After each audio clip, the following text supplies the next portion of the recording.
Hello friends, आप सबका स्वागत है किताबों की कहानियों में चैनल पे। और हमारी आज की कहानी है सपेरा, जो कि कन्नड़ की कहानी है और लिखी गई है उमा राव जी के द्वारा। तो चलिए चलते हैं अपनी कहानी की ओर। अगर आप चैनल पे नए हैं तो प्लीज़ हमारे चैनल को लाइक शेयर सब्सक्राइब ज़रूर करें। तो चलिए बढ़ते हैं कहानी की ओर। सपेरा। बेंगलुरु के दक्षिण भाग में सभी सुविधाओं से सुसज्जित और डीलक्स कई डिपार्टमेंट आते थे, जिनमें स्वर्ग अपार्टमेंट भी एक है। उनमें 100 घर थे। स्वर्ग अपार्टमेंट्स में लोगों के जीवन को सुखमय और सुगम बनाने के लिए सभी सुख साधनों की व्यवस्था की गई थी। सुबह की गर्मी में चमकने वाला स्विमिंग पूल था, टेबल टेनिस, बिलियर्ड्स आदि खेल खेलने के लिए क्लब हाउस था, रंग बिरंगे फूल पौधे से भरा बगीचा था, बीच बीच में गुलमोहर के पेड़ और उनके बीच पगडंडियाँ थीं। कोक, पेप्सी, किटकैट, रिगलेस आदि चीज़ों को बेचने की दुकान भी थी। चौबीसों घंटे बिजली की व्यवस्था करने के लिए जनरेटर का इंतज़ाम था। इन सब की निगरानी करने के लिए सिक्योरिटी गार्ड्स थे। घर के काम करने के लिए महिलाएं आती थी, जिन्हें कन्नड़ के साथ हिंदी तमिल भी आती थी। उन सबको एक फ़ोटो सहित आईडी कार्ड भी दिया गया था। स्वर्ग अपार्टमेंट्स में देश के अलग अलग हिस्सों से आए हुए लोग रहते थे। रेडीमेड गारमेंट्स, प्लास्टिक्स चीज़ें आदि छोटे मोटे कारखानों के मालिक, सॉफ्टवेयर इंजीनियर्स जो अमेरिका को अपने घर के पिछवाड़े के जैसे समझकर आते जाते थे। विदेशों में अपने बेटों को भेजकर यहाँ पर कुत्तों को लेकर घूमने वाले सेवानिवृत्त अधिकारी लोग जो आराम की ज़िंदगी बिता रहे थे। फ्रीलांस पत्रकार, दूरदर्शन सीरियल के निर्मापक, बहुराष्ट्रीय कंपनियों के एग्जीक्यूटिव्स, इस प्रकार सभी प्रकार के निवासी थे और सब आपस में शिष्टाचार से बर्ताव कर रहे थे। इन 100 परिवारों के बीच कभी कभी छोटी मोटी लड़ाइयाँ भी हो जाती थीं। किसी कामवाली ने हमारी सीढ़ियों पर पान पीक थूक दी है। हमारे घर में जिस दिन पार्टी हुई थी, उसके दूसरे ही दिन हमारे घर की कामवाली खाली बियर की बोतलों को ले जा रही थी। उनमें से 4 बोतलों को सिक्योरिटी गार्ड ने रख लिया। एक कंपनी का कार ड्राइवर लड़कियों के बारे में, जो काम करने के लिए आती जाती थी, हिंदी में कमेंट करता है। इन विषयों के बारे में अक्सर लड़ाइयाँ होती रहती थी। हर महीने कमेटी की मीटिंग होती थी। इनमें इन लड़ाइयों के बारे में चर्चा होती थी। तब सारे सदस्य कहते हैं, हम सिविलाइज्ड पीपल हैं, आम लोगों की तरह लड़ना झगड़ना हमारी शान के लायक नहीं है। फिर ऐसा बर्ताव करते हैं कि कुछ हुआ ही नहीं और आपस में गुड मॉर्निंग गुड नाइट कहते जाते हैं। स्वर्ग अपार्टमेंट्स में समारोह की कोई कमी नहीं थी। सप्ताह में 1 या 2 जन्मदिन आते थे। सभी बच्चे जाकर म्यूजिक शो देखते, कैंडल फूकते, केक समोसा खाते और हैप्पी बर्थडे गाकर आते थे। कभी कभी डिनर होता था, जिसमें अपार्टमेंट्स वाले शामिल होते थे। रोटी सागर से जो पंजाबी खाना आता था, खाते, बियर पीते, अंत्याक्षरी खेलते, सरदार जी के जोक सुनते सुनाते और अपने हाल के सिंगापुर, बैंकॉक, मलेशिया टूर्स के बारे में शेखी बघारते थे। उनके बीच बैनर्जी ने घोषणा की कि मैंने जो कुछ भी किया है बार बार करके ऊब गया हूँ, इसलिए इस बार अफ्रीका जाने का इरादा किया है। उनकी समझ में नहीं आता कि अफ्रीका सिंगापुर और बैंकॉक से बड़ा है या कम। इसके बारे में प्रतिक्रिया व्यक्त नहीं कर पाए और बात को यह कहकर चुप हो जाते हैं कि तुम तो यू आर डिफरेंट। इस प्रकार सुचारू रूप से उस अपार्टमेंट का दैनिक जीवन गुजर रहा था। मगर रविवार को एक घटना घटी, जिसने वातावरण को कोलाहल से भर दिया। उस दिन सभी ने भरपूर नाश्ता किया, अखबार हाथ में लिया और आराम से पढ़ने बैठे थे कि एक छोटा सा चितचक्र वाहन अपार्टमेंट के सामने आकर रुक गया। उसे कुछ गृहिणियों ने बालकनी से देखा और सोचा कि यह किसी घर का फ्रीज आया होगा। फिर से सब अंदर चले गए। मगर कुछ देर बाद उन्होंने ऊंचे स्वर में वाद विवाद होते सुना तो कुछ महिलाएं फिर से बालकनी में आई। राधा कृष्ण, जो उस बिल्डिंग में रेसिडेंसी सोसाइटी के सेक्रेटरी थे, हाथ में डेक्कन हेराल्ड पकड़कर ही नीचे उतर आए। वहाँ अनोखी वेशभूषा वाला एक आदमी हाथ में जो कागजात थे सिक्योरिटी गार्ड के आगे बढ़ाकर वाद विवाद कर रहा था। राधा कृष्ण उसके पास गए और उसे सिर से पांव तक देखा तो परेशान हुए। चौक तस्वीर वाली लुंगी और आधा बाहू का महीन कुर्ता, बड़ी बड़ी मूछें, माथे पर भस्म, कुमकुम, गले में रंग बिरंगी मणियाँ, रुद्राक्ष माला के साथ काले धागे से लटका ताबीज़, एक टोकरी जो कंधे से लटक रही थी, बंद थी, मगर उसे देखने से ही पता चलता है कि उसमें क्या है।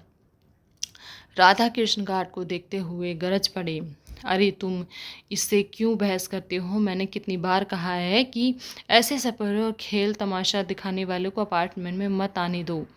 नहीं सर, ये गार्ड तुतलाया और तो पीछे से एडमिनिस्ट्रेटिव मैनेजर शशिधर आकर समझाया, सर ये ए ब्लॉक में किराए पर आए हैं।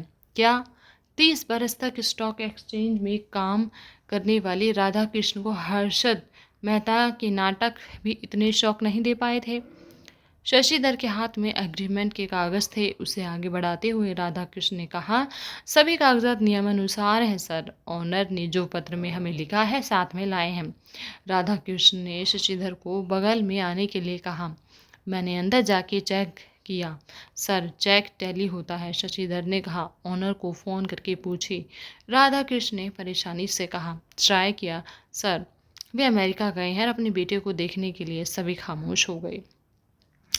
यह खबर पूरे अपार्टमेंट में फैल गई। सभी रविवार के अपने काम काजों को छोड़कर बालकनी में आ गए। बच्चे नीचे जमा होकर सपेरे के चारों ओर खड़े थे, मगर सपेरा विचलित नहीं हुआ और चित त्रिचक्र वाहन से अपना सामान उतारने लग गया। उसने एक बिस्तर जो चटाई से लपेटा हुआ था, कुछ बर्तन, 2 मिट्टी के बर्तन, मिट्टी के तेल का एक स्टोव, भगवान की 3-4 तस्वीरें, बेडशीट में लपेटे हुए कपड़ों की गठरियाँ, लाठी, एक बोरे में कई चीज़ें और आदि सब उतारी। बाद में उसने बड़ी सावधानी से 2 पूंगियों को उतार लिया जिन्हें उसने कंधे पर रखा था। पूंगियों को एक के अंदर एक मिलाकर रस्सी से बांध दिया गया था। इसे देखते ही सबके होश उड़ गए। उस आदमी ने सब चीज़ों को एक के एक करके उठाया और जाकर ए ब्लॉक के अपने घर में रखा जो तीसरी मंजिल पर था। सिक्योरिटी गार्ड सोच रहा था कि उसकी चीज़ों को उठाकर रखूं या नहीं, मगर राधा कृष्ण ने उसे आंखों से ही मना कर दिया। इस दौरान नटखट डिम्पी सपेरा के पास आया और उस टोकरी की ओर इशारा करते हुए पूछा, अंकल इसमें सांप है? तब उसकी माँ ने उसे एक थप्पड़ मारा। नए आने वाले रजिस्टर में अपना नाम, पेशा आदि दाखिल करते हैं। इस रजिस्टर में शशिधर ने लिखा, शंभू सपेरा A30। शशिधर हस्ताक्षर कराने के लिए रजिस्टर को राधा कृष्ण के पास लाया तो वे शशिधर पर बरस पड़े। क्या है ये? तुम्हें ज़रा भी अकल नहीं? प्रोफेशन की जगह बिजनेस लिखो। शुभ। शंभू 15 मिनट में ही सब सामान अंदर ले गया, दरवाज़ा बंद कर दिया। फिर बालकनी का दरवाज़ा खोला गया। उसी पल से स्वर्ग अपार्टमेंट्स में रहने वाले लोगों की ज़िंदगी में एक विचित्र अशांति शुरू हुई। पिता और माता ने अपने अपने बेटे बेटियों को सावधान किया और कहा कि अगर शंभू उन्हें चॉकलेट, पीपरमेंट दे तो छूना नहीं, उसके बुलाने पर पास जाना नहीं। और A32 में सीता चंद्र रहते थे। उन्होंने सोचा कि हम तो निश्चिंत से रहते थे, यह विघ्न कहाँ से टपक पड़ा। चीनी, कॉफ़ी पाउडर कर्ज लेने के लिए पड़ोसी न रहा। उन्होंने आंसू बहाए। शंभू के बारे में क्या क्या जानना चाहिए, इसके बारे में घर के काम वालों की एक मीटिंग भी हो गई। ऐसे लोगों का संपर्क ही नहीं चाहिए, ये जादू टोना भी करते हैं। उनकी आंखें तुमने देखी हैं कैसी हैं? काम नहीं करूँगा यह कहने से वह नाराज़ हो गया तो कुछ कर डाला तो ओह क्या करेगा, सांप को पीछे छोड़ देगा। सभी ठाके मारकर हंस पड़े, मगर एक बूढ़ी काम वाली नजम्मा बोली, ओह मुझे कोई डर नहीं, मेरे कंधे में गरुड़ का तिल है। इसे सुनकर दूसरे लोगों ने उससे ईर्ष्या से देखा। पूरे अपार्टमेंट में दूध सप्लाई करने के लिए एक मात्र अनुमति दी गई। जो भी नए आते दूध वाला उनके यहाँ जाकर पूछताछ करता। इसी प्रकार वह थोड़ा डरता हुआ शंभू के घर गया और कॉलिंग बेल दबाई। उस आदमी ने दरवाज़ा खोला और कहा, मैं पॉकेट के दूध का इस्तेमाल नहीं करता, मेरे नाक को दुहा हुआ ताज़ा दूध ही चाहिए। और तो उसने तुरंत दरवाज़ा बंद कर दिया। उस दिन से एक गौशाला से दुहा हुआ दूध एक डिब्बे में सिर्फ उसके घर आने लगा। कमेटी ने विमला राजे के ड्राइवर को कार पार्क करने के एक कोने में सोने की अनुमति नहीं दी थी, इसलिए उसने व्यंग से कहा, बेचारा हमारा शरद यहाँ सोता तो क्या हो जाता। कहा गया कि बाहर का आदमी ही नहीं चाहिए। अब बाहर वाले दूध वाले को अंदर छोड़ रहे हैं, परवाह नहीं है क्या? मगर उस दूध वाले को रोकने की हिम्मत किसी में नहीं थी। इस प्रकार अपार्टमेंट को एक तरह से दुष्ट शक्ति मनोवश में कर लिया था। सभी का मन शंभू के और उसकी गतिविधियों पर चौबीसों घंटे घूमने लगा। उसके साथ लिफ्ट में जाने से भी लोग डरने लगे, मगर उसके बारे में कहानियां गढ़ने लगी। शाम के वक्त उसके घर के दरवाजे के पास जाने से केवड़ी की गंध आती। यह तुम्हें पता है, उस आदमी ने परसों हमारे चिंचू और पिंटू को उसके घर के अंदर बुलाया और चॉकलेट देने की बात कही, मगर दोनों घर आ गए। उस दिन लक्कवा ने फूलों को, जिन्हें उस आदमी ने बाहर फेंका था, झाड़ू लगाकर साफ किया था, मगर लक्कवा बीमार होकर बिस्तर पर पड़ी है। उसने कहना चाहिए कि तुम छोटी लुंगी पहनकर मत घूमा करो, यहाँ सभी गृहस्थ लोग रहते हैं। मगर कहने वाला कौन है? अपार्टमेंट कितना सुंदर था, मगर अब इसकी हालत कैसी हो गई है। जानते हो, रात के 12 बजे पूंगी नाद सुनाई पड़ता है। मैंने पहले सोचा कि किसी ने नागिन का कैसेट चालू किया है, लेकिन बाद में पता चला कि शंभू के पड़ोसी सीताचंद्र की बात ही कुछ और थी। बेचारा वह कि कीर्तन विमूढ़ होकर तड़प रहा था। मैं तो इस घर को बेचने के इरादे से एजेंट के पास गया। अब एजेंट मुझसे पूछता है कि उस घर को खरीदने के लिए कौन आएगा। आपके घर के बारे में सभी को पता चल गया। 4-5 लाख में बेच दीजिए, कोई ऑफिस खोल लेगा। इतना अच्छा घर और इतनी कम दाम में बेचूं? यह झंझट कहाँ से मेरे गले में पड़ गया। अपार्टमेंट में सभी परेशान थे, मगर शारदम्मा, जो शंभू के घर के नीचे रहती थी, निश्चिंत थी। वह 80 साल की थी, उसका पति नहीं था, बच्चे भी नहीं थे, इसलिए वह अकेली रहती थी। उस दिन सभी इकट्ठे हुए थे। शारदम्मा के फटकारते हुए कहा, वह क्या करेगा? वह तो अपना काम कर रहा है, किसी को परेशान नहीं कर रहा, अच्छा भाड़ा दे रहा है, सुबह जाता है, शाम को घर आता है। आप क्या कर रहे हैं? जो हाथ में मोबाइल पकड़कर कार में घूमता है, उसका काम ही काम होता है, वही इज्जतदार आदमी है। देखिए, उस दिन बागबान नहीं आया। 2 दिन तक पौधों को पानी देने के लिए कोई नहीं आया।